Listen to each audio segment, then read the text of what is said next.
It's time for Dishing Up Nutrition with licensed nutritionist Darlene Kvist. Each week, Darlene explains the connection between what you eat and how you feel. Stay tuned to hear practical, real-life solutions for healthier living through good nutrition. Dishing Up Nutrition is brought to you by Nutritional Weight and Wellness. Slow down, you move too fast. You got to make Well, welcome to Dishing Up Nutrition. I'm Darlene Kvist, licensed nutritionist and certified nutrition specialist and host of Dishing Up Nutrition. I want to thank Leah and Nell and Teresa for sharing a life-changing show last week while I was off teaching the Menopause Survival Seminar. Busy. The 5-hour one. Yes. If you missed last week's radio show, I encourage you to listen to the podcast, Making a Commitment to Your Health. It was a great show. It was inspiring. Especially if you have a lot of weight to lose, because Nell talked about her 90 pounds that she lost 7 or 8 years ago. Yes. It's still gone. It's still gone. It's awesome. Or if you have an autoimmune disease, and Leah talked about her really serious asthma that she had, again, 8 years ago. Right. And it's gone. And she's feeling great. No meds, nothing. And then Teresa talked about, she has 3 small children, and she is really gung-ho on making sure that they eat right so they stay healthy and full of energy, and, they're not sick all the time. Right. So it was a great show. It was a great show. So today's show is a topic, we have never, ever had before. So, Teresa and Nell and Leah, they talked about this. It all starts in the kitchen. Right. Well, this one, it all starts in the bathroom. It sure does. Because we're talking about how to be a poop detective with Dr. Kristen Struble. She's a pediatrician and author of a fun children's book called How to Be a Poop Detective. Now, I know we all want to know how, so listen in. So before we start our discussion with Dr. Struble, I want to use a little bit of time to alert your husband and your kids. Yeah. Because, I know what they always say. Oh, she's talking about sugar again? No, we're not talking about sugar. Not at all. We're talking about something that they can enjoy. Yeah. They can wrap their head around. So, anyway, we think this is going to be a fun show. So the voice that you've been listening to here is Marcy Vasquez. She's joining us today as a co-host. She's a licensed nutritionist. She sees clients at our Wayzata location and also at our Eden Prairie office. And Marcy, you're out and about a lot teaching. I am. You're doing a lot of nutrition presentations for small businesses, large businesses. Yes, and it's just so fun to get our message out there. So she's also working on a very special project that is really dear to my heart, a nutritional approach to helping people with an eating disorder. Together we're emphasizing kind of the nutritional, biochemical That's right. causes and helping people overcome their eating disorders through this. It's a new, unique approach. Yeah, it really is. And this topic is, of course, really, near and dear to my heart as well. Having once been in the grips of an eating disorder. So I'm really humbled actually to share this new approach to those that are struggling with eating disorders. And I think, if you are curious, it would be a great place to start to go to our website, weightandwellness.com, and pull up the testimonial about Jennifer and how she healed after healing her intestinal tract and eliminating the foods her body was really sensitive to, and her compulsive overexercising and restriction of food stopped. It's just a remarkable story. It is a remarkable story. And we've actually had her on the air a couple times. Right. And we should have Jennifer come back on. We should, to share it. Yeah. Because it goes against what most people have been taught about eating disorder. Oh, definitely. It's going to a much deeper level. Much deeper, yes. Marcy, I know you have not totally documented all your successes and all the things that we've been talking about. Right. But, really daily, we're helping people with their food compulsions, whatever they are. Whatever it is, right. So enough on that. Yes. So now on to a more fun topic that I'm sure, Marcy, your twins would giggle over. Oh, for sure. I even have clients who giggle about poop. So, we're going to be talking about the poop detector. That's right. So we are pleased to have Dr. Kristen Struble, the author and practicing pediatrician in Phoenix, Arizona, joining us today. Good morning, Dr. Struble. So, good morning. Good. Hello. You're on the line. Everything's going to work this morning now. So it's an interesting book. It's a fun book to look at. It is fun. So what inspired you to write a book about poop for kids? I know you're a pediatrician. Well, just let me say I'm honored to have been asked to be on your show. I'm just amazed by everything you all are doing, and I'm in love with your cookbook. It's phenomenal. Oh, you made points there. Yeah, you did. Really, I mean, everything you all are doing just makes my heart go pitter patter because I'm on the forefront of trying to change lives from day one of life. Yes. And so the reason I wrote this book is in the last 15 years of practice, similar to your 30 years of practice, you look for patterns and you see, diseases brought on by what? Well, if you just look a little closer, you can definitely, I've been able to pinpoint some real, not faults, but some patterns that are real obvious to me in terms of what kids eat. And I wrote this book because, what you eat comes out the other end. And I oftentimes, every single day in my practice, the topic of poop comes up. I'm sure. In some different way, shape, or form. So there's a constipation epidemic amongst kids. And the fact that there's a constipation epidemic amongst kids really does show how the problem of every single disease starts early. As you were mentioning, even with eating disorders, that definitely all disease begins in the gut. And so when I have a 4-year-old come in for a well check and, mom says, I talk to the kids mostly and let mom kind of chime in, but, how's your tummy? How are you eating? Oh, she eats well, and how are you pooping? Oh, I poop perfectly. I poop every day. Well, that doesn't really tell me a whole lot. So what I do, as you saw in the book, is I draw out what that means. And then oftentimes, more than not, I discover that it's really not, that they're going every day, but there's an issue. And then we back up and we figure out, well, gee, that child's, kind of had an issue for a while, and it becomes, hindsight's 20/20 kind of thing. So when I, just talking to so many families and seeing every single day, the poop issues that exist, I thought to myself, you know what, it's time to write a fun book, make poop a topic to discuss, because if parents, once they're done wiping their kids and they're pooping on their own and they're not looking at their poop, because most parents aren't going in there, Yeah, and, right. No. they know they go in the bathroom. These kids become more and more and more constipated, and then they end up with, excruciating abdominal pain, a lot of them, and they end up in the ER because what do parents think when their kids have horrific belly pain?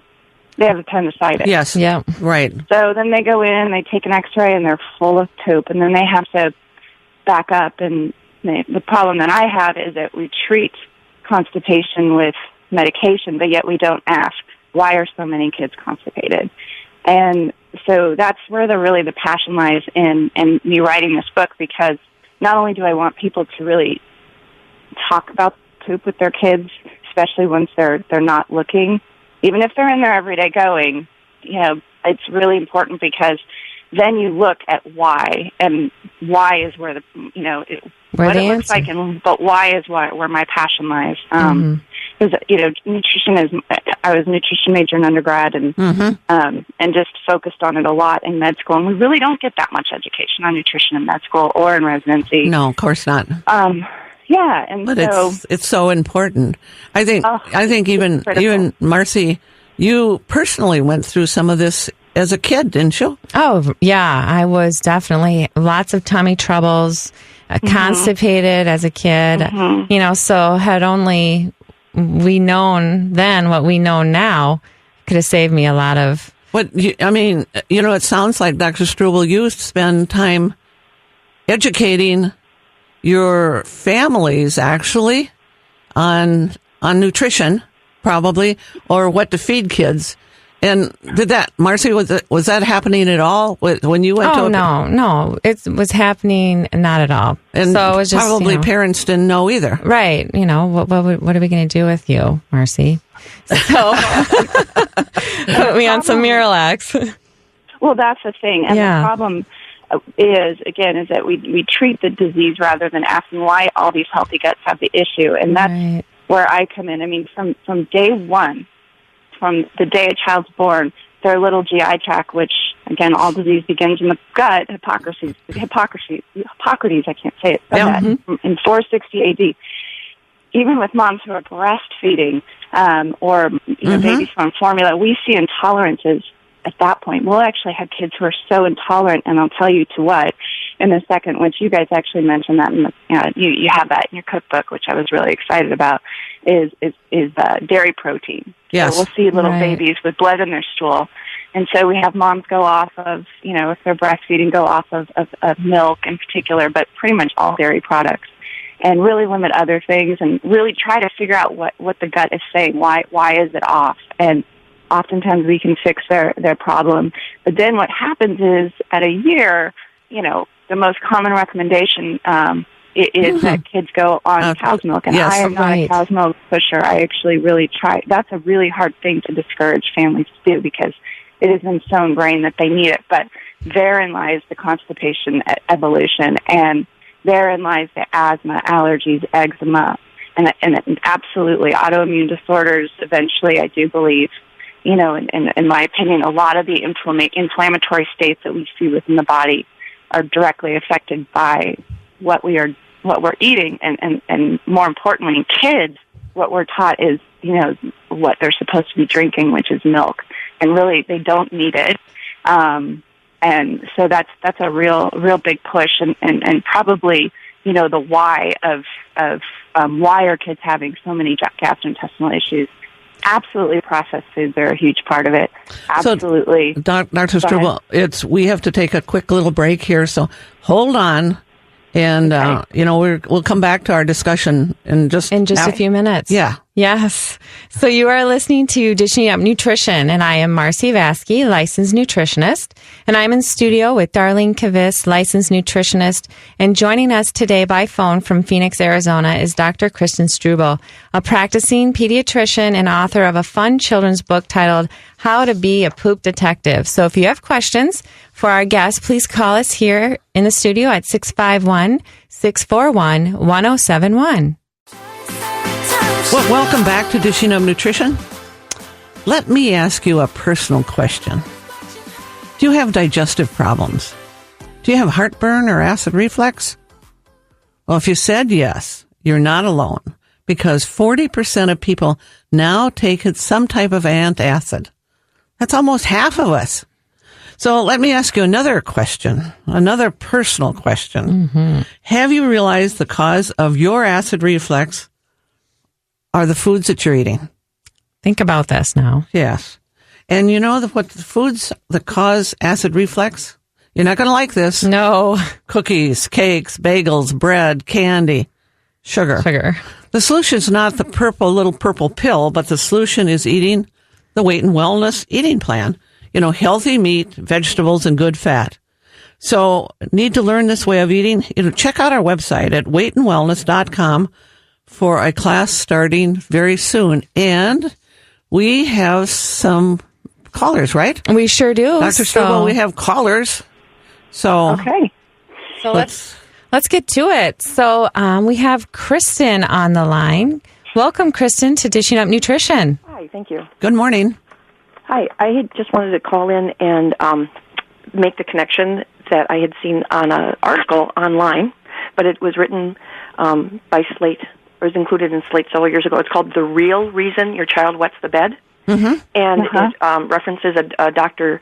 Sean O'Regan, who back in the 80s, he was a kidney specialist, and his own child was chronically wetting the bed, and he made the discovery of the correlation between a child who is so chronically constipated that they lose bowel tone and the bladder not getting the signal whether it's full or not, and it's a very, very, very high percentage of children who are chronically wetting the bed who are actually constipated. Very often the parents are asked, does the child have bowel movements? They're like, oh yeah, every day, but they're not addressing how far back up the child is backed up. So, Dr. Struble, have you found that to be true? 100%. Oh, okay. Actually, it's a really, really, really important. Thank you for calling in with that. So many kids who have bedwetting are constipated, and that's very true. If their rectal vault, we call it, is full of stool, it actually puts pressure on the tube that drains the bladder called the urethra, and so they're not even really emptying their bladder completely a lot of times, and their colon is really stretched. That poop that's about to come out, that area is stretched. And not only does it oftentimes cause nighttime bedwetting, but some of those kids dribble during the day.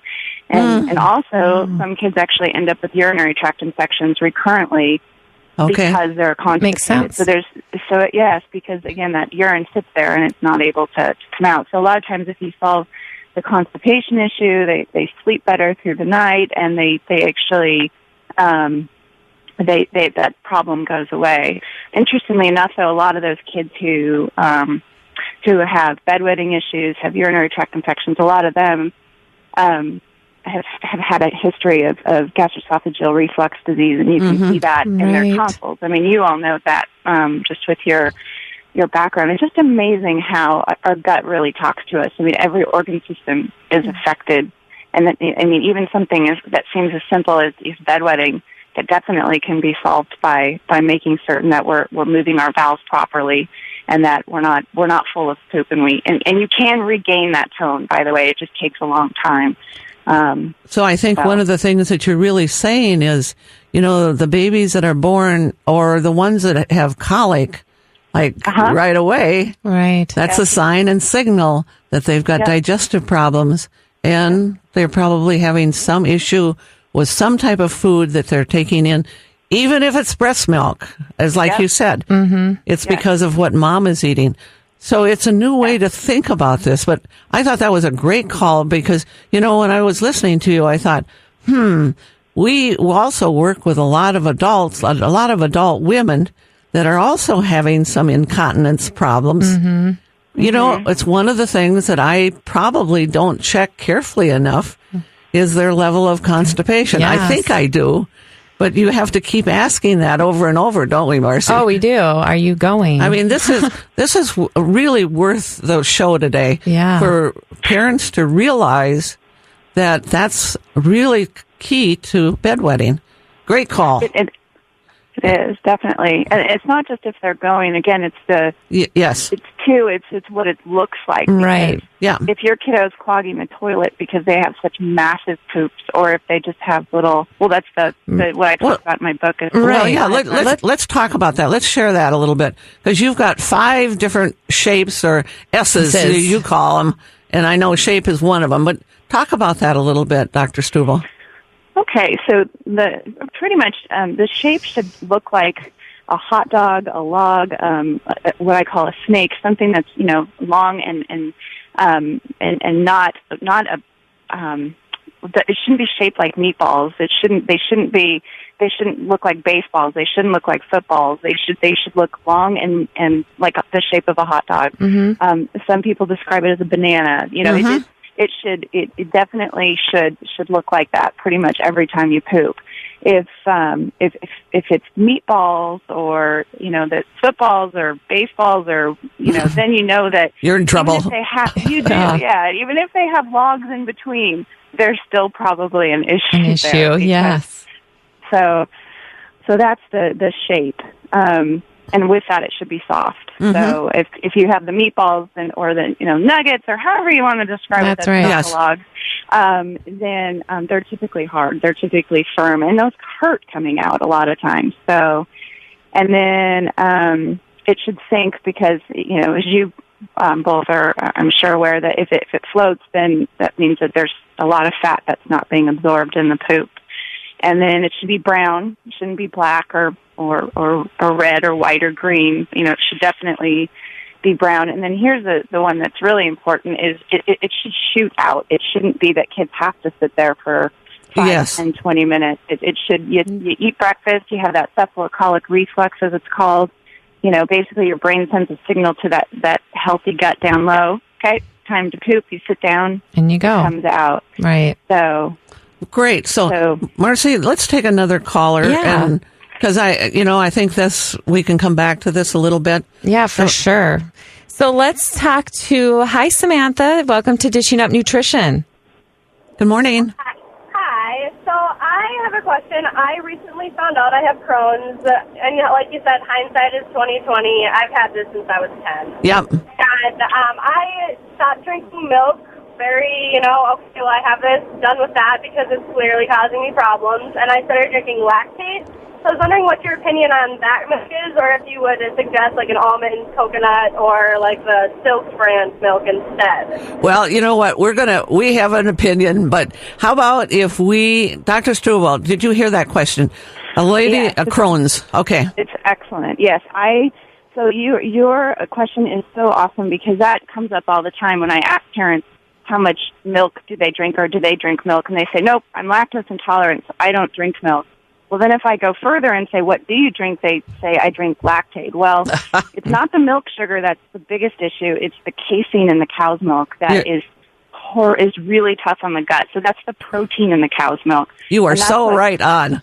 Yes, and I know you are too. I love the book. I'm telling you, I wanted to cry. Because it's really, the whey protein is a little easier to digest for a lot of folks, but casein is what actually causes little babies to have intolerance when mom is drinking milk, when she's breastfeeding, and that's what causes an issue with folks as they get older. Beta casein is really, really inflammatory in particular, and it's what leads to, in my opinion, you have to ask your doctor about all of this, of course, but in my opinion, and in many, many, many, very well thought of doctors and nutritionists and, folks who are smarter and have many degrees, it is the kind of the evil in the milk. So, well, no, you know what, you are researching every day because you're working with clients every day, and so many people that are writing books are not really working with clients these days. They're just looking at past research. Mm-hmm. So you are really at the front fort of knowing what's going on. And I couldn't agree more with you, it's all the dairy products. And, people sometimes they think, well, then I can eat yogurt. Well, no. Because that's high in casein. Right. And they can't eat cottage cheese. They can't eat cheese because, again, all those things are inflammatory. But we also, with a Crohn's person, we look at it as an autoimmune disease, and we would probably remove the gluten grains, and maybe, for a while at least, all grains. Right. We're even finding that rice for some people is very inflammatory these days. So we're not quite sure what's happened to our rice, but it is inflammatory, or maybe they're eating too much of it, Who knows? Well, yeah, it's that chronic inflammation that, I really do feel like, and our poop shows it, right? If we have normal poop, oftentimes more than not, we're doing okay. But, if you have Crohn's or if you have constipation, you have celiac disease, you have anything, our poop is trying to talk, our gut is trying to talk to us. It's always trying to talk to us, definitely. So, Dr. Struble, we have to take another quick break here, so we'll be right back with you. You are listening to Dishing Up Nutrition. Yesterday, while working with a client, she asked me, how do I stop an anxiety attack? Mm-hmm. Right? I said, well, very simply, you eat your snack before your blood sugar drops, causing that anxiety attack to happen.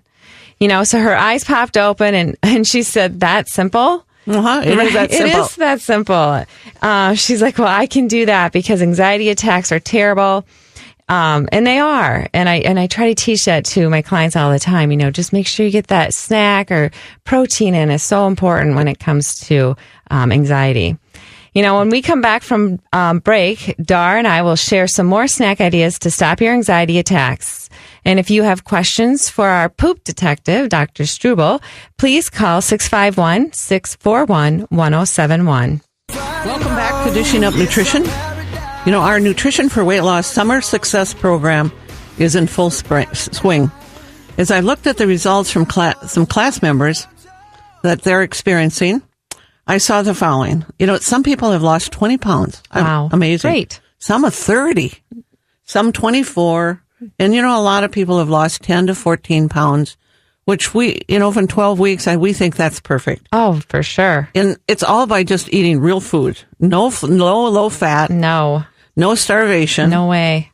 And honestly, everybody reports having less aches and pains, better energy, better moods, and their sugar cravings are gone. We hear that all the time. That we do. And they also benefited from our summer discount special of $75 off. We think this information is worth millions, but we really are offering it to people for just few dollars, actually. Right. So if you want more information, call 651-699-3438, and they'll tell you all the details, and you can get started. And it's starting in July, and you can also save $75. It's worth every dollar you spend because it's all for you. And before break, we said we'd give you some snack ideas to stop or prevent an anxiety attack. My go-to snack is maybe some strips of chicken, 2 to 3 ounces of that, maybe some 10 grapes and 10 black olives. Super simple. And mine is even simpler. I do like egg salad. Perfect. I use unrefined mayo, and, then I have a cup of cantaloupe. Yum. And if I don't have time to put together a real snack, because that does happen. Yep. Life gets in the way. We are humans too. I use a UCAN bar from our office, and that's a special that's a special bar that helps to balance blood sugar. Right. And it really does help. It does. Yes. It works like magic. So it balances blood sugar and prevents that anxiety that we're talking about. So we have some more callers on the line. Let's take Diane. Diane, welcome to Dishing Up Nutrition. Good morning, Diane. Hello, Diane. Oh, hello. Good morning. I just have a success story to share. Okay. Good. I've been listening to your show for 5 years. I've seen you a couple of times, Star, and I'm sleeping better. I do not have the brain fog anymore. I have more energy. Great. But also, I just wanted to share, I've been spreading the word to my family members, and my sister-in-law has taken your class a couple of times now, and she's educating my brother. Wow. He doesn't want to listen to his sister, but she's educating him, and he had ulcerative colitis, and recently I found out that he was spending like $1,800 every 3 months on medication. Yes. Wow. Yep. Since he's been eating your way, my sister-in-law just reported to me he's off all of his medication. He's lost about 30 pounds. Fantastic. He has a new new step, and he's just feeling great. Wow, and that is great. He looks so good, and he was on all that acid reflux medication. He's off of all that. Wow. It's just wonderful, and we're spreading the word. We love your app. I keep sharing it with people, and I keep hearing more and more success stories from just listening to your show and making changes. Yeah, thank you. Thank you. This is why we get up on Saturday morning at 6 o'clock in the morning to do this. Thank you so much. I really appreciate it. That's great. And ulcerative colitis is a very serious illness. It is. So great that he's got that under control. Wonderful. So let's take our next caller. We have Kathy. Welcome to Dishing Up Nutrition, Kathy. Hi. Good morning. Good morning. I wanted to ask you, before break, you were talking about the casein in milk. I've switched over to goat milk yogurt. Now, is that going to be inflammatory? Let Dr. Struble, you go ahead, and I have an answer too. So go ahead. It's definitely less inflammatory. I think the idea behind goat's milk is the protein is easier for humans to digest. but you have to just listen to your gut. If you find that you're super bloated, if you find that you're a gassy person, if you find that when you eat it, you're feeling, like I said, gassy, bloated, or if your poop isn't what it should be, then I would definitely still eliminate it, because a lot of people are still intolerant to goat's milk as well, and goat milk products. So that would be my answer. That would be my answer too. Exactly. If you can, it's a nice addition. Mm-hmm. But I'm finding a lot of people cannot. So. Okay, thank you. Okay. Right. Thanks for the call. Dr. Struble, before we went on break and all these callers, we were still talking a little bit about constipation and how really dairy products are kind of key to constipation. So let's talk a little bit deeper. Let's talk about cheese and kids. Right. What do you think? Yes.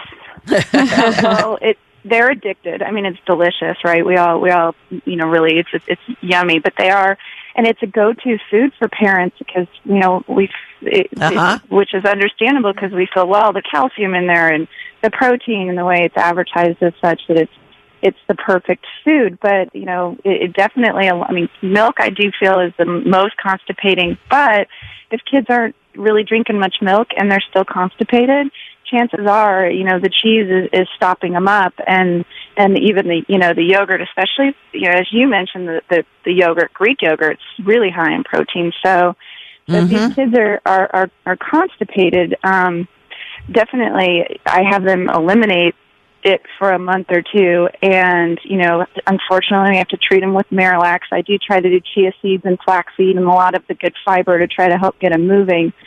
But oftentimes if they go off the cheese and the dairy completely, they start pooping normally, and then they are not needing the stool softeners. Yes. So for a lot of kids, it just like adults, it definitely contributes too. So, and there's other ways, other good protein sources, other good fat sources, and if your gut's healthy, if you're pooping normally, you're going to absorb the nutrients you need better. Right. So I think just to let people know that, and we see this with adults too, too much cheese and actually too many nuts.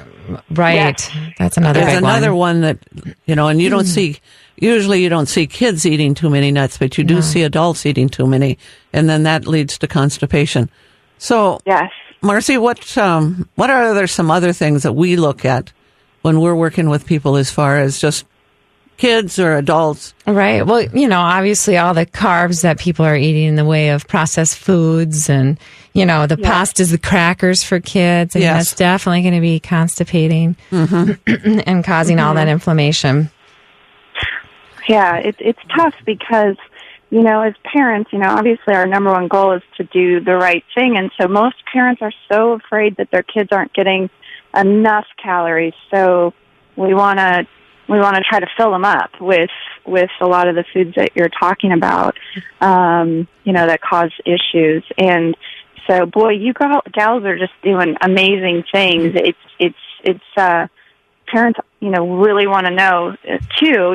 You're helping so many adults, and I assume kids too. But boy, giving them the tips, empowering them with what they should really, some good ideas on snacks and good ideas on meals. That's huge. And then, probably my biggest recommendation is for kids to drink water from a year age. They don't need the juice. They don't need the milk. They don't need anything but water. Let's just get back to water, right? The simple things.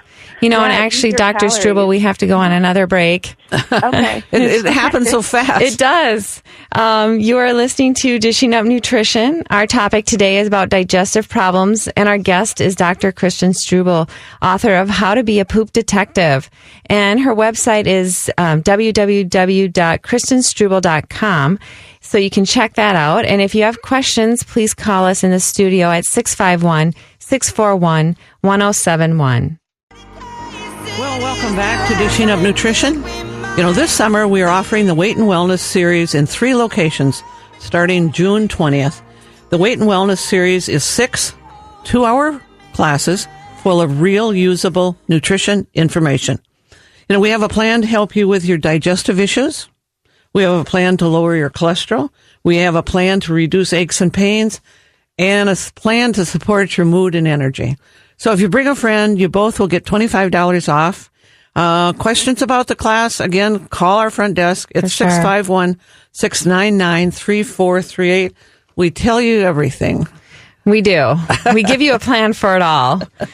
So welcome back then. So, I think we wanted to come back and talk. We kind of talked a lot about constipation this hour. But maybe what we should delve into a little bit is just diarrhea and how that is just on the flip side of constipations.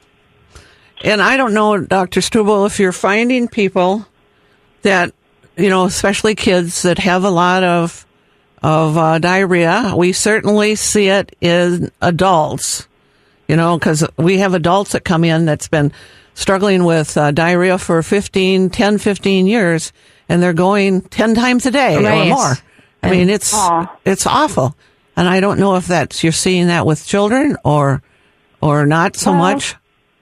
There's something called toddler's diarrhea, which actually is fairly normal and easy to fix. So parents do become alarmed with that. And that's usually because, kids they're instinctual eaters and sleepers and drinkers, whatever. They consume a lot of carbs, right, because they're fast energy. And so that carbohydrate, the water from the carbs, that pulls water into it, and then their poop is looser, and they'll see undigested pieces of like corn and blueberry and whatever.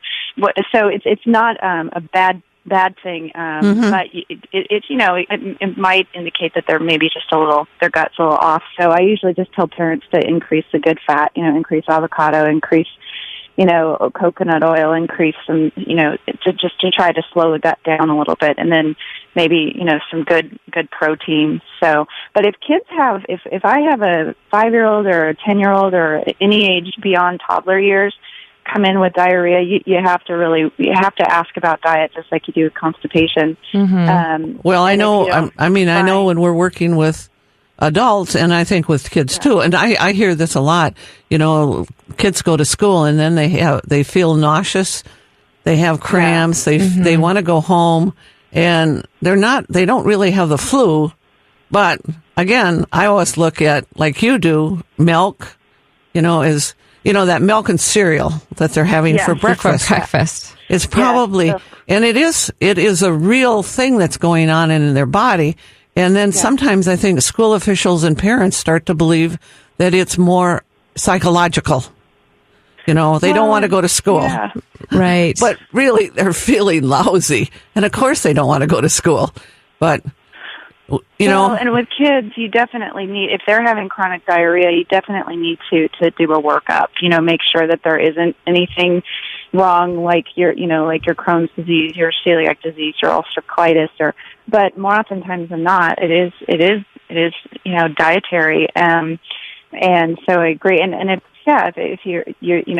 your gut definitely impacts your mood, as you ladies know. So, but with diarrhea is definitely, it's a red flag. You don't wait as long as you would with constipation, because constipation is a little bit easier to figure out. So. Right. Yeah, I agree. Next week on our show, we actually have Cassie, who is a dietitian, and her daughter, Marissa, and another dietitian, Brenna, and they're really going to talk about food sensitivities, and they're going to mainly talk about gluten sensitivity, dairy sensitivity. Right. And interesting, Marissa, she's 7 years old, and she has a corn sensitivity. Mm-hmm. And if she gets corn, she has trouble breathing.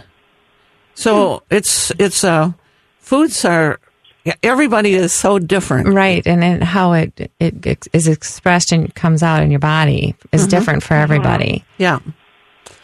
Well, yeah, absolutely. And there's lots of tests you can do nowadays, but my recommendation, and what I tell my families, is you're the best detective. So if you eat, corn chips, or if you have almonds, or, if you're drinking milk and, you become gassy, bloated, you kind of have that heartburn, or, on the opposite end, if you're constipated or you have diarrhea, again, there's probably something going in that's triggering it. So take it out for a month. Take one thing out at a time. Right. Because even if you have the test done and they're normal, it doesn't mean you're not intolerant. That's right, for sure. You know, I'm always telling my clients, just be mindful of yourself, because so often they're like, I don't know what's wrong. I ate this, but I can't, pinpoint. It's just kind of bringing it back in. Because I think a lot of times they're eating such combination of foods. Yeah. Like they're doing cereal and milk. Well, they don't know whether it's the cereal or the milk. Or both. Right. You're so right. Yes. So do you have another topic that we have about 1 minute to talk yet? And is there another topic as far as your book? I mean, we actually ordered your book for all of our locations, for all 7 of our locations. So it's in each office. So it's great. Thank you. And actually, nice. At one of the offices, they had it sitting out on the counter, and people were fascinated by it. And I think that's a lot of people tuned in because they saw the book at one of our offices. So it is a topic that, people, boys and young boys and even men. Yeah, you're right. They snicker over. Right. But then no one talks about it after that. Right. They don't know what to say about it. And it's such a critical thing. I mean, we could do a whole show on acid reflux and medications and the side effects and all the other things. But really, we just need to get back to poop. Pooping right. So you guys are wonderful. I'm just so thrilled to have had this opportunity, and you're working miracles. It's obvious from all the testimonials and just the callers, and I wish I could come to one of your seminars or your you can. If you're out in Arizona, I would send tons of my families to you, because there's just such a need for this. There really is. There is. It's not. You all have made it so easy. You've broken it down to make it so easy. There's so many obstacles to good nutrition, and I just applaud you for what work you're doing, because it's amazing. Well, it's how you communicate really is, you have to communicate in a way that people understand. I mean, when I started this show, I was thinking, how would my mom understand what I'm talking about and make changes? And that's it. That's how we really, try to teach it. Thank you for listening to Dishing Up Nutrition today. And Dr. Struble, thank you for being on. You were a fantastic guest. You were. Thank you so much. Well, thank you again. So if you found this show interesting and of value, share it with a friend or a family member. Yeah. Our goal is to help people and everybody feel better through nutrition. It's simple. It's a simple message. It is a simple but powerful message. Yes. All right. Thank you, everyone, for listening. Thanks for listening to Dishing Up Nutrition. If you enjoy this podcast, please share your favorite episodes with a friend or leave a review on iTunes, Stitcher, or iHeartRadio. The content and opinions expressed are those of the hosts or presenters. They are not intended to diagnose, treat, cure, or prevent disease. Product statements have not been evaluated by the FDA.